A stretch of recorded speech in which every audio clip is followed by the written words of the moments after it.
Welcome everyone to Vested Interest. This is Shane back again for another Stock Pick of the Day video. Today we're going to take a look at, and today is November 7th, Thursday. This will be the last video of the week, by the way, as well. I do this video series Monday through Thursday, but tune back in on Sunday for a portfolio update video. But we are going to take a look at Rockwell Automation. This is out of the industrial sector. Now, before we get too far in the video, if you could do me a big favor, hit that thumbs up button down below if you find any value in the content. Make sure you are subscribed to the channel. Hit that subscribe button. Join us on this journey to financial freedom. Join the vested interest community. Click the notification bell so that you are notified whenever we put out any new content. And if you'd like to buy me a cup of coffee or a cup of tea, hit that thanks button down below. There's a couple different tiers down there. I think $2, $5, $10, maybe even $20. I really appreciate anyone who can do that. That is one way you can help out the channel. And you may see some ads on the channel now. We have hit a couple milestones on the channel. Over 1,000 subscribers has been there for a while, but we also hit the required watch time to be able to monetize the channel. So that's why the thanks button is now available. And then again, you may see some ads from time to time. That is the ways that us producers on YouTube make money. So if you watch those ads, not abs, ads, then we will get a little bit of a kickback there from those advertisements. Thank you to everyone who's subscribed to the channel. The reason we have been growing is because of people like you. And this is the vested interest stock trader. This is how I look at a company on a high level to see if I'm interested in adding them to my watch list. Thousands of companies out there in the market. This is a quick way for me to go through some high level criteria, see if I'm interested in doing more of a deep dive into the financials of the company, and then if they do make it onto my watch list, I take a look at their balance sheet, their income statement, stuff like debt to equity ratios. I'm looking at PEG ratios. I'm looking at their price to book compared to some of their competitors. I'm going to look at their revenue. Is it growing over time? I want to look at margins. Are they expanding? I like to look at their debt, make sure that they're paying down debt, look at their assets over liabilities, usually like a 2 to 1 or better ratio there, 1.5 depending on the company or better ratio there. So quite a bit of other information that you should be looking at. If you are not willing to do the type of deep dive into companies you should to invest into individual companies, nothing wrong with that. You can still invest in the market. Warren Buffett would recommend the S&P 500 index fund, or something that tracks that. So an ETF like VOO, which is Vanguard's a total stock, or Vanguard's S&P 500 index fund. I invest in VTI, which is Vanguard's total stock market. It's all the companies in the stock market, the United States, New York Stock Exchange in one ETF. I like that one, but Warren Buffett would recommend the S&P 500 for most investors. SPY is another ETF that tracks the S&P 500. So that is a way to invest while you are learning how to do research into individual companies. We're going to look at this criteria at the end. Must meet 5 of 8 to make it on my watch list. If it's a bank, I add in price to book, and then it's 6 of 9. Now, back to Rockwell Automation. Check them out at their homepage at www.rockwellautomation.com. That's www.rockwellautomation.com. That is their homepage where I pulled this information from. We are the largest company in the world that is dedicated to industrial automation and digital transformation. Across the globe, our flagship Ally Bradley and Factory Talk product brands are recognized for excellence. We meet customers where they are, their journey with market-leading hardware, software, and services to make them more resilient, agile, and sustainable, right? So they're helping people with their product lines, automation-focused lines. So if they're looking to build out a new plant probably, or if they're looking at a new rollout or something, they're probably helping them there. You can see here some of the services that they provide: asset optimization and workforce services, cybersecurity and network infrastructure, right? So they're even working on the digital side, cybersecurity, industrial network infrastructure, pre-engineered network solutions, digital thread, production automation. So their automated side, like working with them for how do they build out a plant, where they place their robots, so to speak, how they set it up. So I've been in some of the plants for General Motors whenever I worked with them. It is pretty cool, the stuff that they do now. A lot of it is automated. I even had to take a little class. There was one plant I went to here in Michigan that had these carts that have optic eyes, and they drive themselves around. So you had to take this little class so you understood where they drove and how they looked at things. It was pretty neat. I mean, the things they're doing now is pretty crazy. Again, out of the industrial sector, check them out, www.rockwellautomation. Now, the reason we are taking a look at them, down 5.77% on the day. Rockwell Automation is who we're talking about, ticker ROK, out of the industrial sector. Closed out the day at $277.04. 52-week range as low as $242.81, as high as $312.76, and they are within 15% of a 52-week low currently.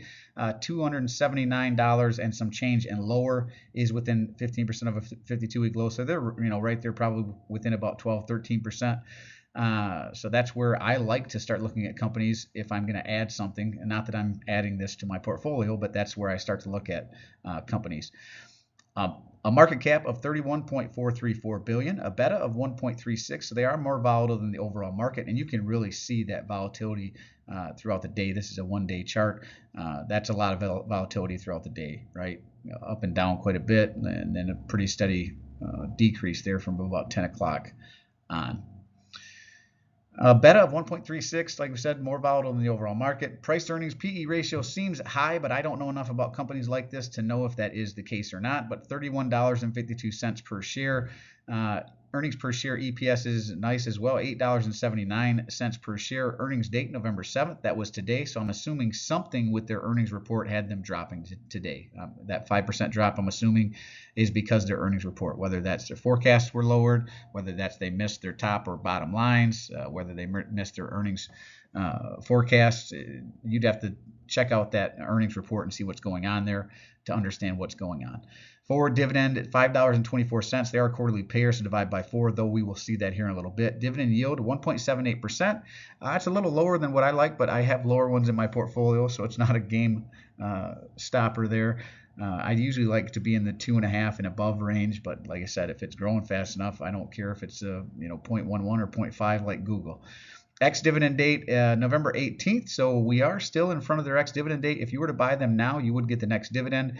You need to buy them on November 17th or before. Don't wait till the ex-dividend date. There's no guarantee that you'll actually get the dividends if you buy them on that date. That's when it's recorded.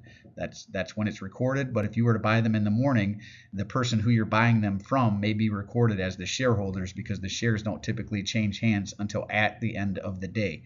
So that's why you want to be buying on November 17th or sooner if you want the dividend. 1-year target estimate, $274.98. So Yahoo Finance, where I pulled this information from, they actually see some downside from where it currently sits, right? Currently sits at 277. They've got them estimated at 274. So it might be worth watching this one to see if it drops back down to this 248 if you're interested. We're going to look at dividend yield theory to see if this one is presenting any undervaluation. To do that, we look at their 5-year dividend yield average of 1.73. We compare it to their current 1.78, or over here where it says forward 1.78, same number. Since it is higher, that speaks to undervaluation, ever so slightly undervaluation for this one. Pretty close to fair value according to dividend yield theory. Payout ratio is at 56.02%. I like under 75%. Again, we looked at the ex-dividend date. That was the last payment was in September, so they're going to have one coming up, I think, in December sometime, maybe around the 10th would be their next dividend in their ex-dividend date we already talked about. Dropping down to free cash flow. I want growing free cash flow over time because typically if a company has growing free cash flow, it pays a growing dividend. 2021 here you can see at 1.1 billion. 2022 down to 682 million here, so a bit of a drop, actually a pretty big drop here. 2023 back up to 1.2 billion, and the trailing 12 months looks like it's a little lower than 2023 at 1 billion here, though we've got a little bit left in 2024 yet. They are repurchasing their own shares here. You can see 299 million in 21. 2022 there was a drop in free cash flow. It is not accounted for. There is a slight increase in repurchase of shares, but not enough to account for that decrease in free cash flow. Sometimes there will be, but not in this case. 2023, 311 million, and then in the trailing 12 months, looks like they've actually increased their repurchase of shares up to 531 million. So some of this drop here from 2023 to the trailing 12 months, again, even though we have some months left to go in 2024, it does look like the potential drop in free cash flow will be offset by the increase in repurchase of shares. We'll have to wait and see how it shakes out, but that's what it looks like, at least for now. Jumping over to stockanalysis.com, this is another source I go to for information. You pick any ones that you want. I do recommend more than one source, 2 if not 3. The 16 analysts that have taken a look at this, they call it a consensus hold. Well, that makes sense, especially with Yahoo Finance having it under their current price basis. And their low estimate is at $215, which would be a new 52-week low if you remember from the previous page. And that would represent a 22.46% decrease from where it currently sits. Average estimate is $285.44. That would represent a 0.94% increase, pretty close to what we saw with the Yahoo Finance on the previous page, though they were at 274, so a little bit higher than them. But their high of 350 would represent a 26.23% increase from where it currently sits. All the while, you could collect that 1.7% dividend yield if you were to buy them now. Now, jumping over into statistics, I like to look at return on equity and return on invested capital and to see how well the company is reinvesting back into itself. To do that, I like 10% or better for a metric. Return on equity, ROE, sitting at 25.54%, beats the 10% I'm looking for. Return on invested capital, ROIC, sitting at 10.09%, just above that 10% there. EPS forecasted over the next 5 years, I like 5% or better. They're sitting at 9.43%, so I like that. And their revenue growth is forecasted at 4.16. So again, their price to earnings, if you remember, was in the 30 range, and their earnings per share is only projected to go up by 9.43%. I don't know that it would be, in my opinion, a good earnings per share. Now, if this was in the 20, 30 range, maybe it justifies such a high earnings or price to earnings right now, but I think it's a little high, and it would be worth watching this one to see if it comes down. Again, back to 215 would be ideal. That 248 low that we saw on the previous page, even for Yahoo Finance, would be much better than where it currently sits now. Now, let's wrap this one up. Looking at their history, they are a quarterly payer. Payout ratio under 75% at 59.52. I think Yahoo Finance had them a little lower than that. Either way, under 60%. Dividend growth is at mid-single digits here, 5.64%. 14 years of dividend growth. Buyback yield is positive at 1.84%. Shareholder yield is positive at 3.72%. You want to see both these positive. The more positive, the better. And then they do pay out on the March, June, September, December timeframes, like most companies do. Going back in time here, May 2022, $1.12 they were paying. They raised it up November 2022 to $1.18. Raised it up again November 2023 to $1.25. And their most recent raise is the one that's coming up to $1.31. And I would anticipate it's going to be about a year from now, and they will be reporting another dividend raise if they maintain this dividend growth, which they should, because they have plenty of room to continue to keep growing it. So not a bad one here. Let's see how it stacks up in the screener.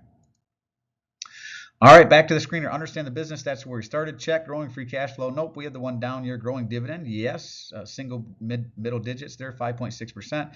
It is under 75%, under 60% actually, so check there. Dividend yield theory says it's potentially ever so slightly undervalued, so we gave them a check. It is within 15% of a 52-week low, so check there. Return on invested capital and return on equity, both over 10%, so check there. And earnings per share growth was at 9%, so that's over 5. Check there. So we're looking at 1, 2, 3, 4, 5, 6, 7 of 8. I'm going to throw this one on my watch list. This is not one on my watch list, and it's going to be a new addition. One that I hadn't really taken a look at before, but it looks at least interesting enough to do more of a deep dive into their financials. Let me know what you think in the comment section down below. And that is it. As always, appreciate you stopping by. If you haven't done so already, don't forget to show me some love. Hit that thumbs up, ring the notifications bell. Most importantly, subscribe to the channel. Join us on this journey to financial freedom. Join the vested interest community. Drop a comment down below. Let me know what you think. I do personally read and respond to the comments. I am always interested to read your questions, opinions, or suggestions for future topics. Is Rockwell in your portfolio? Is it one you're watching? Is it one maybe you are selling? Maybe you're one of the reasons that the stock is going down today. Maybe you jumped out of it. Let me know in the comment section down below. Love to hear from you. And if you have a company like this you'd like me to cover in the Stock Pick of the Day series, drop it in the comment section. I'll work it in the rotation on a day it pulls back. This is Shane signing off, wishing peace and prosperity to you and yours. And remember, financial security comes to those who take a vested interest. Hey, thanks for stopping by. Thanks for tuning in. Hope you have a great weekend. Remember, this is the last one for the week, but tune back in on Sunday for the portfolio update. We'll see you then. I'm not a financial advisor. Nothing in this presentation should be considered financial advice. You can read the rest. I am not a financial advisor. Definitely not your financial advisor. Make sure you are doing your own research and seeking professional advice if you need to.